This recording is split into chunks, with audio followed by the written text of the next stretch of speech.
Ladies and gentlemen, the story you are about to hear is true. Only the names have been changed to protect the innocent.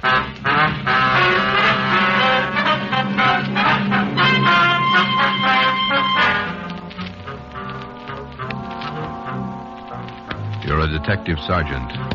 You're assigned to robbery detail. There's a potential killer on the loose in your city. 18 women have been beaten and robbed by this man. The newspapers call him the Werewolf. Your job is to get him. Dragnet, the documented drama of an actual crime, investigated and solved by the men who unrelentingly stand watch on the security of your home, your family, and your life. For the next 30 minutes, in cooperation with the Los Angeles Police Department, you will travel step by step on the side of the law through an actual case from official police files from beginning to end, from crime to punishment. Dragnet is the story of your police force in action.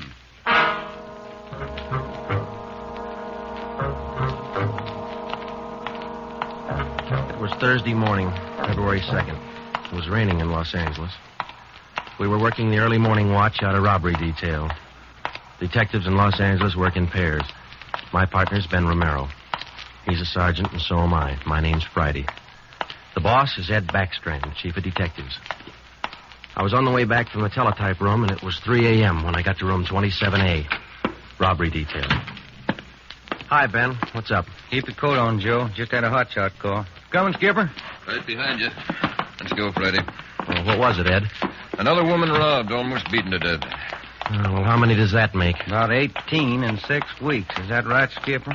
Yeah, 18 too many. Come on down these stairs to the garage. Yeah. What about that suspect we had, Ed? You mean Martin? Yeah. Had to release him this morning. But I got a good tail on him, Henderson. Yeah. We got any report yet? Nothing definite to hold him for. Here's the garage. Let's hustle it. Right. Then if this isn't Martin's job, Skipper, and he's not the right man... Then we start all over again, and we work night and day till we find the right man. Here's the car. Let's go. Ben, you drive. Yeah, all right. How do the victims describe this guy, Ed? Pretty sketchy. Supposed to be tall, dark, long black hair. Last woman said he had a face like an animal. Something like a dog. Or a wolf. A wolf? Yeah. She said something like a werewolf. Something like a werewolf. Well, he almost had to be that, judging from the way he operated. He was either an animal or a raving maniac. One thing we were sure of, he was smart and he was dangerous. For almost 2 months, he'd prowled the streets in a stolen car in the early morning, usually between 3 and 5 a.m., and the victims were always lone women, most of them waitresses, coming to work or going home. He dragged them into the car, robbed them, beat them until they were unconscious, and then throw the body out into the street. That's just what we found when we pulled up to the curb near the corner of 8th and Grand. One cruiser car was already there, and so was the ambulance. About a dozen people were standing around looking at the crumpled figure of a woman sprawled out on the sidewalk. 2 officers were talking to the only witness, a thin, sallow-faced newsboy. His story didn't give us much to go on. Like I was telling these cops, or these officers, sir, I was walking up 8th Street on my way home as usual when I see this blue Chevy sedan pull up down the block there a little way and dump out the dame's body. Well, actually, I don't know what to think. You got a look at the license plate? Well, no, I didn't. To tell you the truth, I could hardly keep from... Well, I was just plain scared. What did you do after you saw him throw the body out, son? Well, I just stood there for a minute, and the fellow in the car drove right on past me. Did you get a look at him? I sure did. How close were you when he drove past? Well, no, it couldn't have been more than, 8 or 10 feet away. I was right over there by the street light near the curb. Would you know this man if you saw him again? I don't know about his height or his build or his weight, but, mister, his face I'll never forget. Why do you say that? It was just like the paper says about him. Right here on the front page. Here, read it. See? Woman says the attacker looked like Werewolf. That's all the newsboy could tell us. The suspect drove a blue sedan. He had a face like a werewolf. We covered the neighborhood for clues, and we questioned a dozen people, but we got nowhere. We took the witness's name and address, and we drove down a couple of blocks to an all-night gas station. 14-hour, alternate phone. I'm going in here and call the office and see if Henderson's called in on Martin. We might still have a suspect. Right, Skipper. 13-hour, alternate phone. Looks as mad as a wet hornet, doesn't it, Joe? Yeah. Did you get a good look at that woman's face when they moved her in the ambulance? Hell. Sure does like to mess him up. Oh, I don't know how we're going to get him, Ben, but we better do it fast. Next time it'll probably be murder. Oh, here comes the skipper, Joe. Uh-oh. Doesn't look good. What is it, Ed? Just talked to Henderson. He tailed Martin to a bar in Long Beach. Hasn't been out of his sight for 2 minutes since yesterday. Martin's clear. And we're right back where we started. Yeah, with one more half-dead woman in the hospital. Well, how about that stolen car, Skipper? Wait a minute. Get that radio up. Okay. Code 3, ambulance dispatched. Code? Attention, all units. On Grand Avenue between Venice and Washington, a woman, victim of robbery and attack. Code 3, ambulance to task. Code 3, red light and siren. Come on, Friday, let's roll.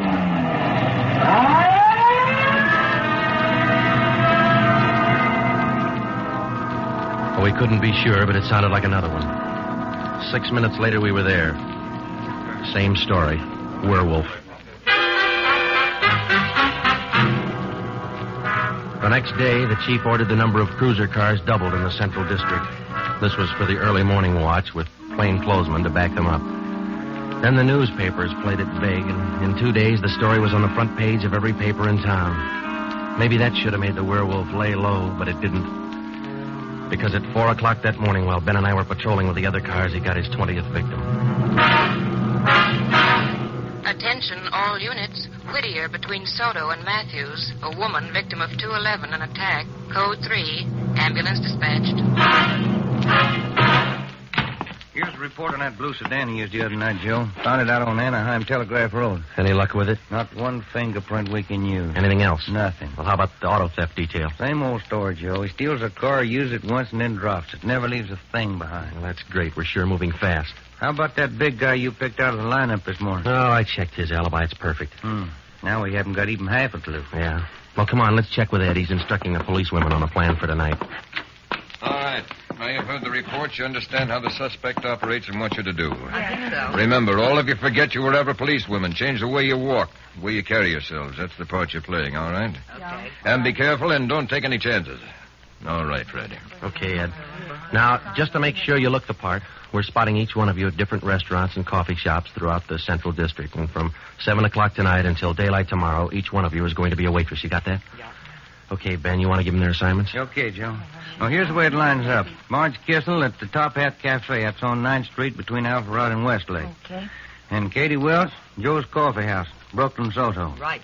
Pat Fielding at the All-Night Steakhouse on Figueroa Street between Florence No, and the trick of using decoys to lure criminals into a trap wasn't exactly new, but, well, it was just one of the old tricks that we figured might land the werewolf behind bars. At 7 that night, Ben and I made the rounds and found each of the policewomen on her job as a waitress. Well, the overall plan was simple. The girls were to leave the different restaurants between 3 and 5 a.m. that morning and pretend they were walking home. We mapped different courses for each one of them to throw out as much bait as possible and yet not to make it look suspicious. Each policewoman, from the time she left the restaurant and stepped out into the deserted streets, would be pretty much on her own. We had officers planted all along the way at designated intervals, but a big element of chance and danger was still there. All we could do was cross our fingers and hope. How much more time, Joe? Let me see. She's due in 2 minutes. Yeah. Waiting gets on your nerves. And it won't be long. This corner doorway's a pretty good lookout spot. Yeah. Wait a minute. Listen. Who is it, Joe? Can you see? Get back. What is it? Wait a minute. It's Marge Kissel. There's a man following her, a big guy. If it's the werewolf, where's his car? I don't know. Maybe he changed his plans. Get back. Here they come.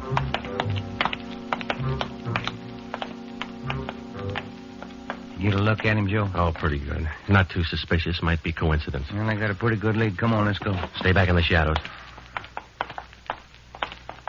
Hey, Joe. So where'd the guy go to? I lost him. A little coffee shop up on the next corner, see? Take a look. Oh, yeah. He's opening the door. He's turning on the lights. Yeah. Looks like a false alarm, Joe. Well, let's check him anyway.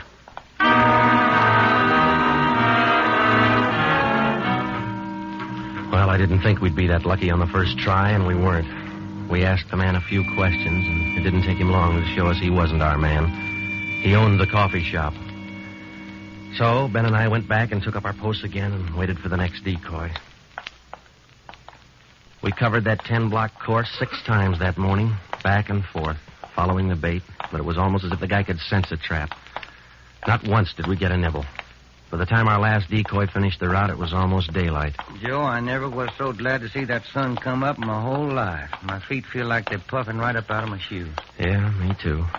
Come on, let's get over to the car and check on the other squad out in Boyle Heights, huh? Oh. Hit the radio, will you, Ben? Yeah. Joe, there must be some easier job on the force than this. Yeah, you and me both. Now, let's see what happened to the others, huh? 80K to Unit 104K. Come in. 104K to Unit 80K. Go ahead. 104K, this is Friday. You do any good out there? This is Miller. I'll call Curtis. Stand by. 80K to 104K, Roger. What do you think, Joe? Maybe a bite? I don't know. Oh, this guy seems to work like a mind reader. Well, he can't win all of them. 104K to Unit 80K. This is Curtis. Go ahead. This is Friday, Al. How'd you do out there? Any luck? Just checked in the last gal, Joe. Katie Welch, not a sign.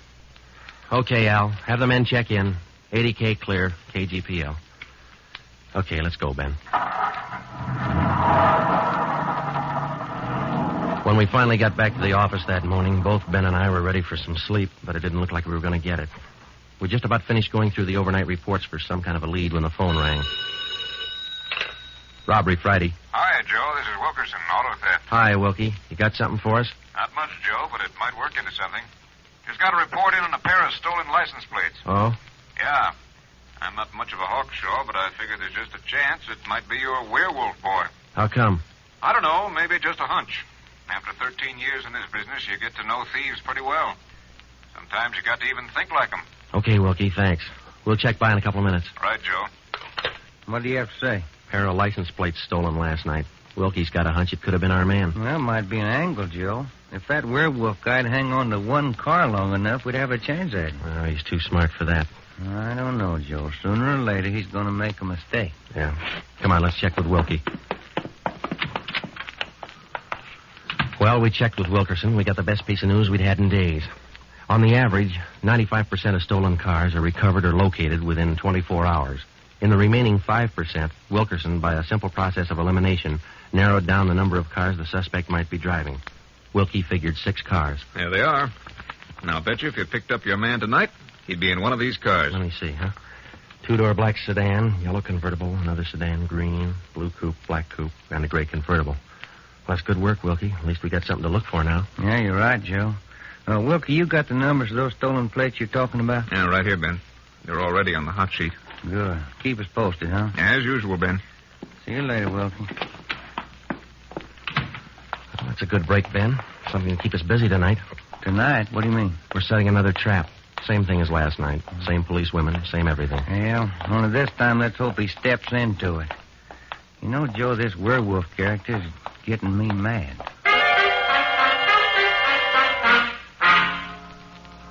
That night, we followed in our own footsteps.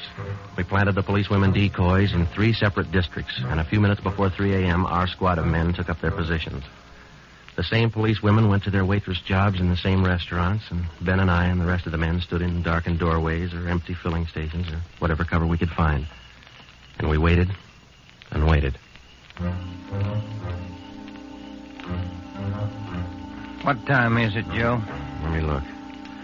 4:30. Oh, thank you. Any sign, Joe? No, nothing yet. Come on, stay in the shadows.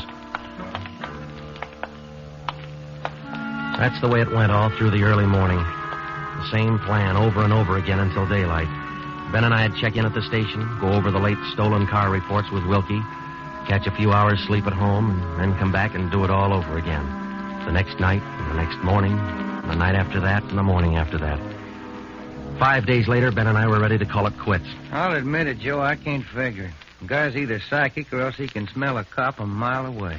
Yeah, well, at least we got that stolen car angle left. You check with Wilkie yet this morning? I'll give him a call now. All right.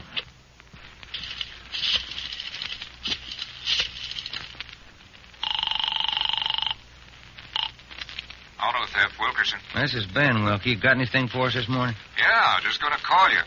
You fellas ought to let me solve your cases for you. Why? What'd you get? The boys picked up 3 of those 6 stolen cars since late yesterday. Great. Now, what does that leave us with? Well, here are the 3 still missing. Yeah. 4 X-ray 763. Yeah. 5-6 Young 342. Uh-huh. 6-1 Robert 385. Yeah. Got those? Yeah, thank you, Wilkie. Check you later. Good news? Remember those 6 missing cars? Yeah. Wilkie says the boys found 3 of them since late yesterday. Here's what's still out. The blue coupe, the yellow convertible, and the gray convertible. Yeah. Well, this feels like the right track for a change, Ben. Righty. Romero, got a minute? Sure thing, Skipper. Come on, Joe. What do you got, Ed? Woman out in Hollywood just called in with this. She said she walked down to the corner from her house last night to mail a letter. On the way back, a guy pulled up in the car and tried to drag her inside. Any description? Big, heavy set, dark, same thing. Well, how'd you get away from him, Skipper? She said she started running as soon as he made a motion toward her.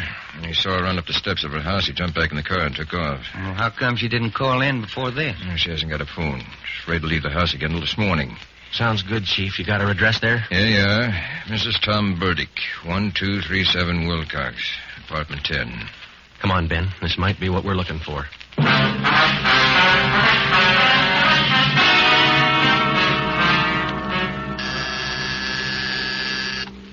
Who is it? Who's there? Sergeant Friday, ma'am. Police. Oh, just a moment. I'm Sergeant Romero, Miss Burdick. This is my partner, Sergeant Friday. We come out to check on your call about that little trouble last night. Oh, well, I don't know if I'm going to be much help to you. I was so frightened about all I could do was just run. Well, could you add anything to the man's description, Miss Burdick? I mean, other than what you told the chief on the phone? Well, now, honestly, I don't think I can. All I saw was this tall, dark man jumping out of his car and starting for me. He had a heavy build and seemed to me, well, a large head with lots of long black hair. Uh-huh. Miss Burdick, would you recognize this man if you ever saw him again? Well, I think I might. He was such an unusually big man, almost frightened me to death. Well, just one more question, Miss Burdick. Could you describe the car this man was driving when he approached you? His car? Mm-hmm. Why, yes. It was a gray convertible. Miss Burdick, are you sure of that? Yes, I'm sure of it. A gray convertible. Thank you, Miss Burdick. That's all we wanted to know. Sometimes when you're on a case, you can chase yourself around in circles for weeks trying to fit together just 2 little pieces of a yard-long jigsaw puzzle. And a lot of the time, you find the answer where you least expect it. But once you get that feeling you're after the right man in the right way, there's nothing that can shake you. When Ben and I got back to headquarters, we went straight to the chief's office with the story, and we had him stake out the gray convertible. In other words, if any detective or officer spotted the car, he reported it back to us, but he stayed away from it. We figured that there probably weren't more than 2 of the victims who could take the witness stand and identify the man who robbed and beat them. Not with a smart defense lawyer, anyway. So there was only one way to catch this suspect. Red-handed. Here they are, Joe. Both sets of license numbers for that gray convertible. Here are the original, and here are the numbers on the stolen plate. Good. Everybody got a hot sheet? From the chief all the way down to the janitor. Fine. Now let's get together with Ed, huh? Hot shot, Joe. Grab it. I got it. On the corner of California and Oakwood, a woman badly beaten. On the corner of California and Oakwood, a woman badly... Come on, Ben, another one. But, Joe, it's broad daylight. Yeah, doesn't figure, does it? Come on.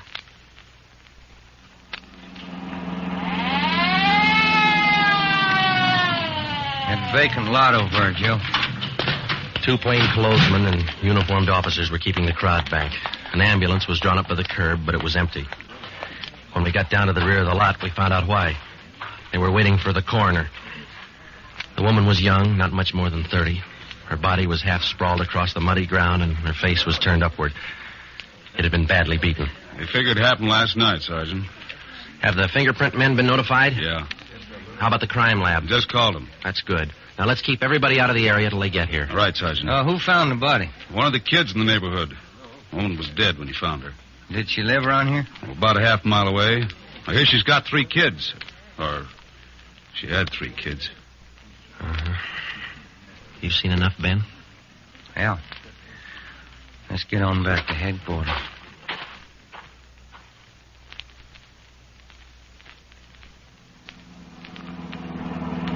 day back to headquarters, Ben and I planned our next move. And by the time we got to Ed Backstrand's office, we knew exactly what had to be done. When we told him about the Werewolf murder, he didn't say a thing for a minute. He just stared across the room at the calendar on the wall. Then he brought his hand down hard against the desk. Friday, Romero, I'm only going to say this once, so get it straight. That guy's pulled his last job in this city. He's through robbing and beating women, and he's through with murder. I've given you time to track him down, and now I want him in. No stalls, no excuses. I want him. I don't care how many men you use, and I don't care how you get him, but get him. That's all. Ben and I worked all that afternoon right through dinner, up until 8 o'clock. By that time, the overall plan was down on paper and already in action. It was one of the biggest things we'd ever tackled, and, well, we didn't know if it was going to work. We only knew it had to work. We had a squad of 65 cars to stretch out over 40 square miles of the city in one big dragnet.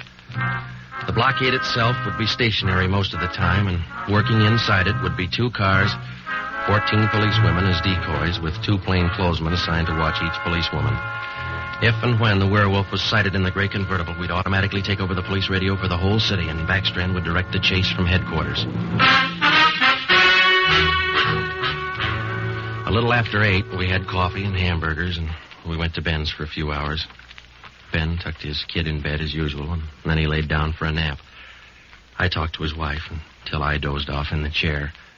At 11:30, she woke us up. I combed my hair and put on my coat. Cops' wives are like everybody else's. They worry.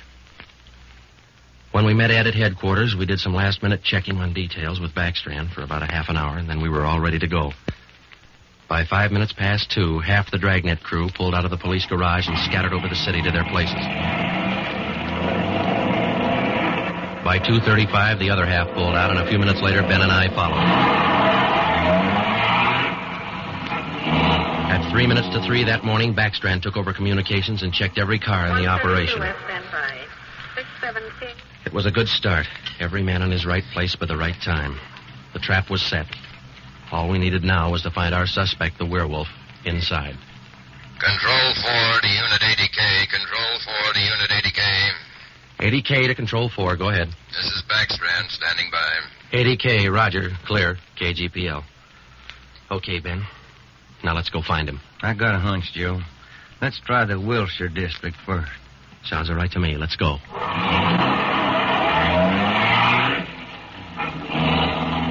For the first hour and a half, we raked the Wilshire district back and forth. Not a sign. Then about 38 minutes past 4, we headed back for the downtown area and parked in an alley where we could double-check on one of our policewomen decoys. Here comes one of the girls now, Joe. Pat Field. Bet her feet are almost as tarred as mine. Yeah. See anything else, Ben? Nothing. Quiet as a church. No, wait a minute. Car just turned the corner. Heading up in the same direction she is. Joe. Joe, it's slowing down. Wait a minute. It's pulling up beside her. It's a gray convertible. It's him, Joe. Come on. Ben, get out. He sees us. He's got a gun.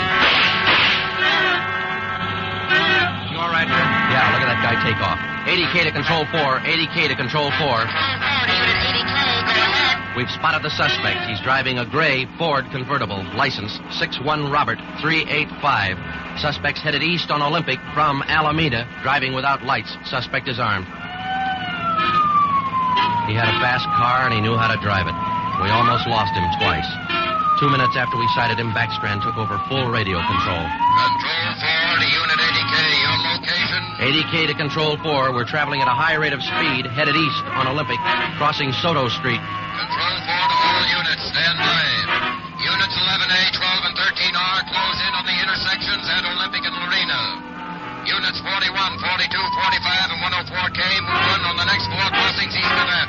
To the north and south, units 105K, 14A, 70R, 43T. Block all main arteries.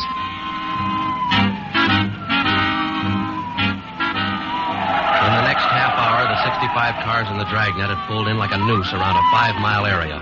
Ben and I hoped it was just a matter of time.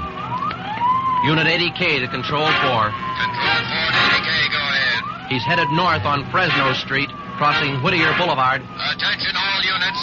ADK now pursuing suspect north on Fresno from Whittier Boulevard.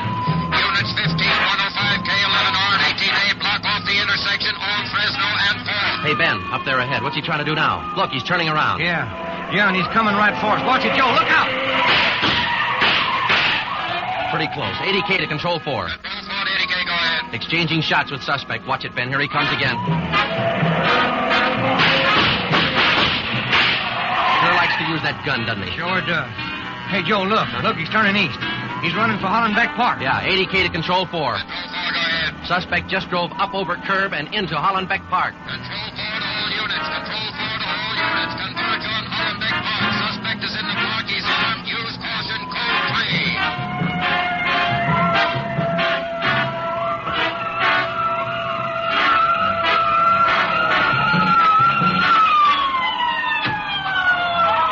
There he is, Ben. Watch it. Looks like a night baseball game with only his headlights. Yeah, come on, let's get him. Yeah. Never say die, huh, Joe? Joe, can you get a shot at him? Don't shoot! Don't shoot! I'll give up! Don't shoot!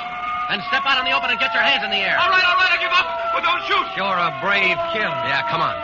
All right, you get your hands in the air. Come on, higher. Joe, look out. He's got a knife. I got him. Joe, those women were right. He does look like a werewolf. Yeah. You got your handcuffs? Yeah.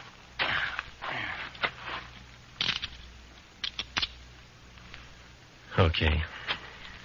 Got a cigarette? I've been out for an hour. Little place across the street. Maybe we can get some there. Okay. There's the crew from the 41R. Hey, fellas, take him into robbery, will you? Okay, Friday. I think there's a vending machine in there. Uh-huh.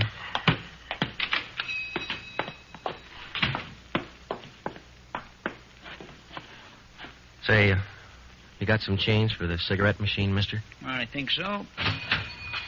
Say, who was that guy all them cops were after over in the park a little while ago? I picked up the werewolf. Been reading the papers? Yeah. You fellas cops? Yeah. Sure made it easy for you, didn't he? All you cops had to do was surround the little fella in the park. Nothing to it, huh? Yeah, that's right, mister. Nothing to it.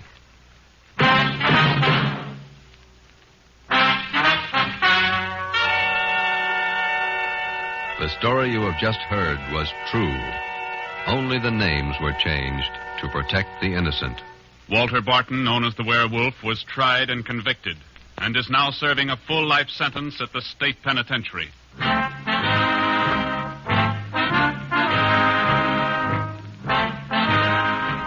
This has been Dragnet, the third in a new series of authentic cases from official files.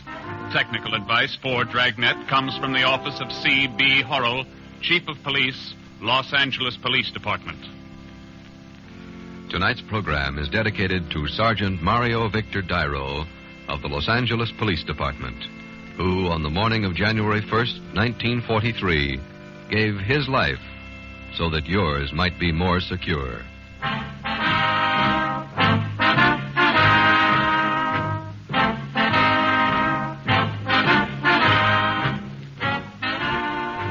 Dragnet came to you from Los Angeles.